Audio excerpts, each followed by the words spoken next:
Assalamualaikum warahmatullahi wabarakatuh. Perkenalkan, nama saya Ahmad Irfansyah dengan NIM 24040600064. Di sini saya akan menjelaskan terkait tugas dari mata kuliah Kimia Organik Fisik, yaitu berkaitan dengan hibridisasi dan juga suatu tingkatan. Yang pertama, yaitu di sini kita disuruh menentukan hibridisasi dan juga suatu tingkatan dari molekul-molekul di bawah ini.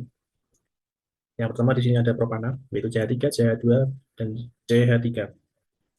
Yang pertama-tama kita lakukan adalah menentukan berapa jumlah domain elektron yang dimiliki molekul tersebut. Di sini terdapat 4 domain elektron. Bagaimana kita menentukannya? Domain sendiri yaitu wilayah atau ikatan yang mengikat C1 dan C lainnya. Di sini C tengah ini mengikat dua atom C, yaitu satu di kiri dan juga satu di kanan. Itu terhitung dua domain elektron. Kemudian juga C tengah ini juga mengikat atom C, baik di atas maupun di bawah. Jadi secara total itu terdapat 4 domain elektron.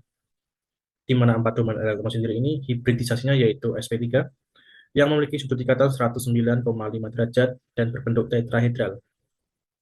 Lanjut ke bagian kedua yaitu ada propena, CH2, CH, CH3.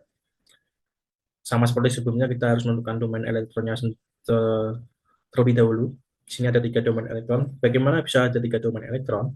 Di sini sama, C tengah ini mengikat atom C di kiri dan juga di kanan. Namun perbedaannya yaitu C ini C di kiri ini diikat oleh ikatan rangkap dua. Tapi namun dapat diingat bahwasanya domain sendiri tidak memperhatikan atau tidak memperdulikan berapapun jumlah ikatan yang mengikat. Jadi ikatan rangkap dua di sini tetap hitung satu domain. Jadi secara total itu hanya ada 3 domain elektron, yaitu dua atom C yang diikat baik di kanan maupun di kiri, dan juga atom H yang diikat oleh C tengah. Jadi 3 domain elektron ini berhibridisasi sp2 dengan sudut ikatan 120 derajat dan berbentuk trigonal planar atau segitiga datar. Lanjut yang ketiga yaitu ada etuna. Di sini CH, CH. Di sini terdapat 2 domain elektron. Ingat, berapapun jumlah ikatan rangkapnya, itu tetap dihitung satu domain. Jadi secara total hanya ada 2 domain elektron yang berhibridisasi sp dengan sudut derajat 180 derajat dan berbentuk linear.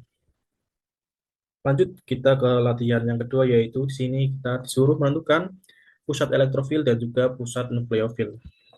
Yang pertama ada formaldehida, yaitu H2CO. Di sini sebelumnya kita harus menentukan mana molekul yang lebih besar elektronegativitasnya. Di sini oksigen lebih besar dibandingkan karbon untuk elektronegativitasnya, sehingga O akan menjadi sangat kaya elektron.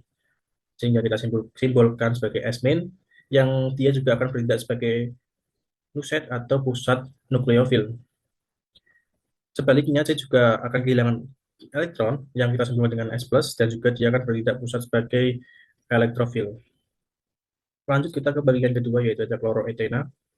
Sama seperti sebelumnya, kita akan menentukan elektronegativitas terlebih dahulu, di mana kloro ini lebih besar dibandingkan karbon untuk elektronegativitasnya, sehingga kloro menjadi sangat kaya elektron. Kita simpulkan sebagai S-min, dan otomatis dia juga akan bertindak sebagai NU set, dan sebaliknya C menjadi kekurangan elektron atau miskin elektron. Jadi kita simpulkan sebagai S+, dan dia bertindak sebagai elektrofil atau pusat elektrofil. Lanjut yang ketiga, yaitu ada etena.